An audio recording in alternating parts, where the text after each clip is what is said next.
आप देख ही रहे हैं कि मीडिया में किस प्रकार से सदन को लेकर, सदन के अंदर की गतिविधियों को लेकर घमासान मचा हुआ है। पूरे देश में विपक्ष कहीं न कहीं एक अस्थिरता का माहौल बनाने की चेष्टा कर रही है, और ये आज से ही नहीं, जब से भारतीय जनता पार्टी और एनडीए की सरकार तीसरी बार बनी है, तब से जॉर्ज सोरोस के कहने पर विशेष करके राहुल गांधी और कांग्रेस पार्टी और उनके जो अलायंस पार्टनर है, देश में कहीं न कहीं संस्थाओं के ऊपर हमला कर रहे हैं। चाहे वो संस्थान सुप्रीम कोर्ट का हो, चाहे वो संस्थान इलेक्शन कमीशन का हो, या चाहे वो संस्थान स्पीकर का हो, सभी संस्थानों के ऊपर हमले करने का प्रयास, और सबसे दुखद है प्रधानमंत्री के संस्थान के ऊपर भी। मैं नहीं कहूंगा कि माननीय नरेंद्र मोदी जी के संस्थान के ऊपर, प्रधानमंत्री यह एक पद है जिसे देश चुनती है, प्रधानमंत्री जी के संस्थान के ऊपर भी हमला करने की कोशिश और प्रयास कांग्रेस पार्टी और उसके अलायंस पार्टीज करते रहे हैं। आज ऐसे ही अनेकों विषयों पे एक संक्षेप टिप्पणी मैं यहां रखूंगा। सर्वप्रथम मैं एसआईआर से आरंभ करूंगा, क्योंकि भारतीय जनता पार्टी और भारत के लोकतंत्र के खिलाफ ममता बनर्जी और उससे पहले कांग्रेस पार्टी ने जिस प्रकार का माहौल पूरे भारतवर्ष में बनाने की कोशिश की थी कि ये जो एसआईआर है ये फर्जी है, ये जो स्पेशल इंटेंसिव रिवीजन है यह इलेक्टोरल रोल को उसके सुचिता के लिए नहीं है, ये भारतीय जनता पार्टी के लिए फायदे के लिए है, यह मसौदा गैर कानूनी है। इस प्रकार से पूरे देश में एक नैरेटिव बनाने की कोशिश ममता बनर्जी ने किया था। ममता बनर्जी यहां तक विषय को लेकर आई थी कि वो खुद सुप्रीम कोर्ट में एक पिटिशनर के रूप में विगत हफ्ते, पिछले हफ्ते उन्होंने अपने आप को प्रस्तुत किया था, खुद उन्होंने दलील रखी थी और उन्होंने कहा था कि एसआईआर के माध्यम से बंगाल के ऊपर अत्याचार हो रहा है। उन्होंने अपील की थी कि एसआईआर को खारिज कर दिया जाए और ये जो अपॉइंटमेंट्स हैं ये गैर कानूनी है। मगर कल सुप्रीम कोर्ट ने जो अपना निर्णय दिया है वो कहीं न कहीं ममता बनर्जी और तृणमूल कांग्रेस की सरकार जो बंगाल में है उसको एक बहुत बड़ा झटका है। सुप्रीम कोर्ट ने बहुत स्पष्ट रूप से कहा, और मैं पढ़ना चाहूंगा क्योंकि अंग्रेजी में कहा गया है, शब्दशः मैं पढ़ रहा हूं। Whatever orders or clarifications required, we will issue, but we will not allow any impediment in SIR. This must be understood by all states. Chief Justice of India, Suryakant जी। अनुवादित करूं तो इसका अर्थ होता है कि सभी स्टेट ये जान ले, किसी भी कीमत पर एसआईआर को रोका नहीं जाएगा। अगर एसआईआर को लेकर किसी प्रकार के क्लैरिफिकेशन की आवश्यकता है तो वो क्लैरिफिकेशन सुप्रीम कोर्ट करेगी, मगर एसआईआर को गलत कहना, एसआईआर को गैर लोकतांत्रिक कहना ये नहीं है। नो इम्पेडिमेंट, इसे किसी भी कीमत पर रोका नहीं जाएगा। झटका नंबर 1 ममता बनर्जी को जोर से लगता है, क्योंकि ममता बनर्जी एसआईआर नहीं चाहती। दूसरा विषय है माइक्रो ऑब्जर्वर का और ईआरओस का। जो इलेक्टोरल रजिस्ट्रेशन ऑफिसर्स थे उनके अपॉइंटमेंट को लेकर ममता बनर्जी का कहना था कि हमारे पास इतने अधिकारी नहीं हैं, हम नहीं दे सकते हैं अधिकारी। कल सुप्रीम कोर्ट ने स्पष्ट शब्दों में कहा कि आज जब मैं खड़ा हूं लगभग 1:30 बजे हैं, आज 5 बजे तक till today 5 PM 8,505 group B के अधिकारी अपने डीएम्स को, डिस्ट्रिक्ट मजिस्ट्रेट्स को जाके रिपोर्ट करें और ड्यूटी में ज्वाइन करें। अर्थात एक तरह से ममता बनर्जी को झटका लगा है कि जो ममता बनर्जी कह रही थी कि हम ऑफिसर नहीं दे सकते हैं, अब वो सूची लेकर जमा कर रही हैं और 8,505 ऑफिसर अब नियुक्त किए जाएंगे। सुप्रीम कोर्ट ने भी कह दिया कि देख लो भैया, ये जो ऑफिसर नियुक्त किए जा रहे हैं ये राजनीतिक रूप से काम न करे, राज्य सरकार इनको भड़का करके कोई काम नहीं करे, इन सब विषयों पे नजर इलेक्शन कमीशन ऑफ इंडिया रखेगी। और इलेक्शन कमीशन ऑफ इंडिया को अगर लगता है कि प्रलोभन के अंतर्गत, डर के अंतर्गत या इनकेपेबिलिटी के अंतर्गत ये ऑफिसर काम कर रहे हैं, तो election commission of India directly इनके खिलाफ कड़ी कार्यवाही कर सकती है। तो ममता बनर्जी जो ऑफिसर्स को डराने धमकाने का काम कर रही थी या सोच रही थी, वो भी नहीं हो सकता। तीसरा विषय माइक्रो ऑब्जर्वर्स को लेकर बड़े स्पष्ट रूप से सुप्रीम कोर्ट ने कहा माइक्रो ऑब्जर्वर्स रहेंगे। माइक्रो ऑब्जर्वर्स अपने असिस्टेंट रोल में रहेंगे, वो असिस्ट करेंगे और ईआरओस के साथ मिलकर वो काम करेंगे असिस्टिंग रोल में। चौथा सबसे बड़ा विषय है, सुप्रीम कोर्ट ने कहा कि ये जो फॉर्म नंबर 7 होता था ऑब्जेक्शन का, ऑब्जेक्शन मतलब क्या होता है, मतलब ममता बनर्जी की टीएमसी के किसी विधायक ने 20 लोगों का कि इनको आप वोटर कार्ड में जोड़ो एक फॉर्म दिया। पिताजी की उम्र आपने देखा होगा, पिताजी का उम्र है 25 साल और बेटे का उम्र है 15 साल। पिताजी का उम्र है 24 साल, बेटे का उम्र है 17 साल। मतलब 5 साल में 6 साल में कोई पिता बन गया है, 10 साल में उसके 5 बच्चे हो गए। तो ये सारी जो खामियाजा थी उसके खिलाफ जो जागरूक नागरिक हैं, अवेयर सिटीजन्स, उन्होंने ऑब्जेक्शंस दिया। ये कैसे हो सकता है, पिता का उम्र 25 साल, बेटे का उम्र 15 साल, 16 साल, ये संभव नहीं है, तो इसको इलेक्टरल रोल से हटाया जाए। ये फॉर्म 7 में दिया जाता है। जब फॉर्म 7 में ये दिया गया तो ममता बनर्जी ने बुला के अपने सभी नेताओं को कहा जला दो, फॉर्म 7 जला दो। ऐसे ऐसे गड्डी बना के फॉर्म 7 को जला दिया गया था। चकुलिया याद करिए, फरक्का वीडियो का याद करिए कहानी, यहां सब फॉर्म 7 जलाए गए थे। सुप्रीम कोर्ट ने संज्ञान में लिया और कहा कि खबरदार, फॉर्म 7 की सुनवाई होगी, स्टैट्यूटरी तरीके से सुनवाई होगी। अगर जिसने कंप्लेंट किया है, कंप्लेनेंट उपस्थित भी नहीं होता है, तो भी उस कागज का महत्व है। उस कागज में अगर कंप्लेंट किया गया है तो सुनवाई करना पड़ेगा। यह राजनीतिक रूप से काम नहीं चलेगा, सुनवाई करनी पड़ेगी।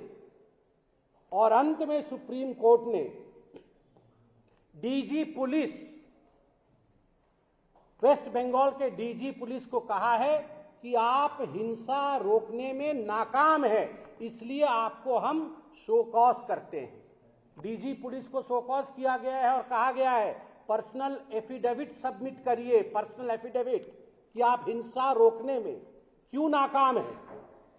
तो ये केवल डीजी पुलिस को एक तरह से शो कॉज नहीं हुआ है, ममता बनर्जी को शोकेस किया है सुप्रीम कोर्ट ने कल कि आप वायलेंस रोकने में अक्षम हैं और पर्सनल एफिडेविट दीजिए। डीजी पुलिस तो ममता बनर्जी के नीचे काम करते हैं, तो डीजी पुलिस को शोकेस होने का अर्थ होता है कि शोकॉज हुआ डीजी पुलिस, चेतावनी दी गई डीजी पुलिस को। इसका अर्थ है सुप्रीम कोर्ट ने चेतावनी दिया है ममता बनर्जी को कि आप फॉर्म 7 जला नहीं सकते हैं, आप इलेक्शन में जो ऑफिसर्स इन्वॉल्व है उनको धमका नहीं सकते हैं, उनको मार नहीं सकते हैं। उनका जीवन महत्वपूर्ण है, उनके जीवन की रक्षा करना आपका दायित्व है। अभी मैं पार्लियामेंट में सुन रहा था, न्यूज में सुन रहा था, ये अभिषेक बनर्जी कह रहे थे हम इम्पीच कर देंगे, हम सीईसी को हटा देंगे, इम्पीच कर देंगे। आजकल ये नया फैशन आया है, मतलब जिनको जनता इम्पीच करती है वो पूरे दुनिया को इम्पीच कर देंगे। क्या मजाक बना के रखा हुआ है? सुप्रीम कोर्ट ने ऑर्डर दिया तो आप सीईसी को इम्पीच कर देंगे? ऐसा नहीं होता है। लोकतंत्र में कानून के हिसाब से, आईन के हिसाब से, लॉफुल तरीके से देश चलता है। ममता बनर्जी जी एसआईआर को लेकर सुप्रीम कोर्ट ने जो कहा है, अंततो गत्वा आपके देहुड़ी पर सारा का सारा प्रश्न वहीं रुकता है, जवाब आपको देना होगा। मैं आशा करता हूं कि जिस तेवर के साथ, जिस अंदाज के साथ आप दिल्ली आई थी और सुप्रीम कोर्ट ने आप में जेरा किया था, अर्थात आपने केस को लड़ने का प्रयास किया था, उसी प्रकार का आप मादा दिखाएंगी और आज प्रेस कॉन्फ्रेंस करके जो सुप्रीम कोर्ट ने कहा है उसका जवाब देने का हिम्मत भी करेंगी। कोई प्रश्न हो तो अवश्य पूछें। संसद की ओर वापस लौटते हैं और वहाँ काम नहीं चलने दिया जा रहा है, लेकिन 2007-8 में हमने एक सीन देखा था जिसमें राहुल गांधी बैठकर चाइनीज प्रेसिडेंट पार्टी के चीफ के साथ सोनिया गांधी और मनमोहन सिंह और आनंद शर्मा की प्रेजेंस में एक एमओयू साइन कर रहे थे। उस एमओयू के बारे में कुछ बता पाएंगे? देखिए, मैं तो इतना कहना चाहता हूं कि राहुल गांधी जी का व्यवहार और कांग्रेस पार्टी का व्यवहार इस सदन में जिस प्रकार का रहा है, ये हिंदुस्तान की जनता टीवी के माध्यम से देख रही है।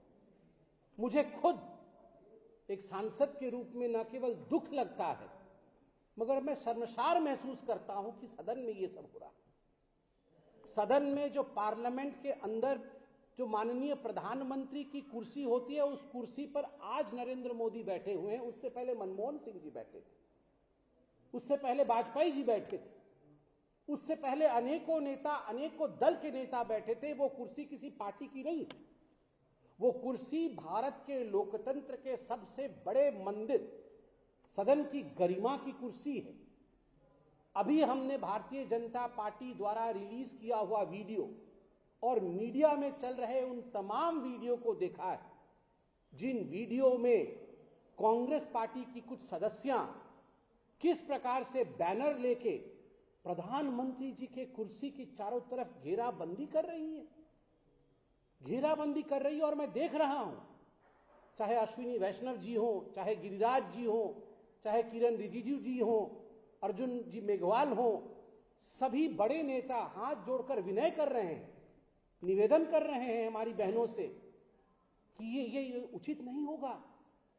This seat, this place is not just for the Prime Minister. This means India's Prime Minister. This is a coveted post. आप इसकी गरिमा को समझिए। हम भी सत्ता से बाहर बहुत वर्ष रहे हैं। अधिकांश समय भारतीय जनता पार्टी ट्रेजरी मंच में नहीं बैठी है, ऑपोजिशन में बैठी है।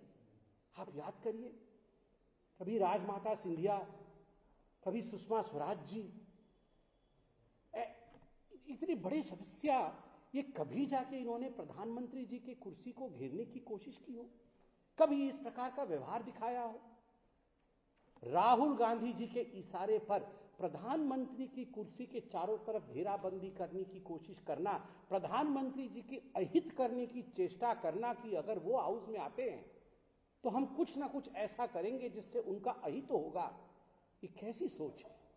ये कैसा सोच है? आप खुद सोच के देखिए। मुझे लगता है पूरे हिंदुस्तान को सोचना होगा।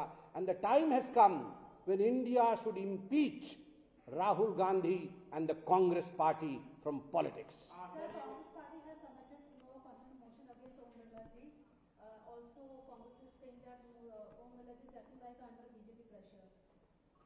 देखिए, कांग्रेस पार्टी के राहुल गांधी जी ने और कांग्रेस पार्टी के नेताओं ने, मैंने अभी टीवी पर देखा, प्रेस कॉन्फ्रेंस के लिए मैं आया था, तो उन्होंने माननीय स्पीकर के लिए अविश्वास का प्रस्ताव दिया है। इस पर पार्लियामेंट ही जवाब देगी। I am not authorized to speak on that. ये इशू, उसका मैंडेट कहीं और है, स्पीकर का ऑफिस इस पर कह सकता है।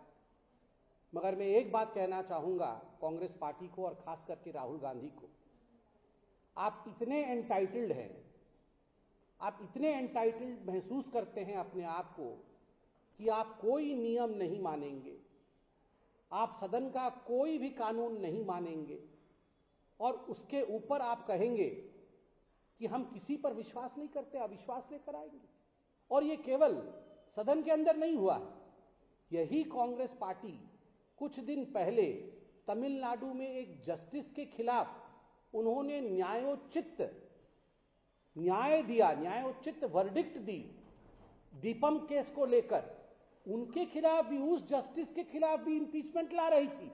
सुप्रीम कोर्ट ने कल उसको अपहोल्ड किया है। जो जस्टिस साहब ने किया था ठीक किया है। आप उस जस्टिस के खिलाफ भी इंपीचमेंट ला रहे थे। आप चीफ जस्टिस ऑफ इंडिया के खिलाफ भी कुछ वर्षों पहले, याद करिए, इंपीचमेंट ला रहे थे। अभी एक नेता कह रहे हैं कि हम सीईसी, चीफ इलेक्शन कमिश्नर के खिलाफ ही इंपीचमेंट लाएंगे। अब स्पीकर महाशय के लिए भी ऐसे शब्दों का प्रयोग किया जा रहा है। Those who have been impeached of their consciousness are the ones who want to impeach all the constitutional posts of India. मगर याद रखिए, आज जो कॉन्स्टिट्यूशनल पोस्ट पे बैठे हुए हैं, ये मोहताज नहीं है कांग्रेस पार्टी के या राहुल गांधी के। जनता ही जनार्दन है, जनता जगन्नाथ है, जनता ही आशीर्वाद करती है, तभी जाकर प्रधानमंत्री बनते हैं, तभी जाकर सांसद बनते हैं। जनता के दरबार में आज लोग ये जानते हैं कांग्रेस पार्टी का षड्यंत्र क्या है। और मैं आपको बताता हूं, आप आने वाले चुनावों में देखिएगा कांग्रेस का हश्र क्या होगा। विगत कितने चुनावों में कांग्रेस का हश्र क्या हुआ। ये एसआईआर जाके रो रहे थे राहुल गांधी बिहार में। क्या हुआ बिहार में राहुल गांधी का? महाराष्ट्र में बीएमसी के चुनाव में क्या हुआ राहुल गांधी जी के पार्टी का? हरियाणा में क्या हुआ राहुल गांधी जी के पार्टी का? एक मैच्योर बिहेवियर के साथ आगे बढ़ना चाहिए। Immaturity does not take you anywhere mister Rahul Gandhi.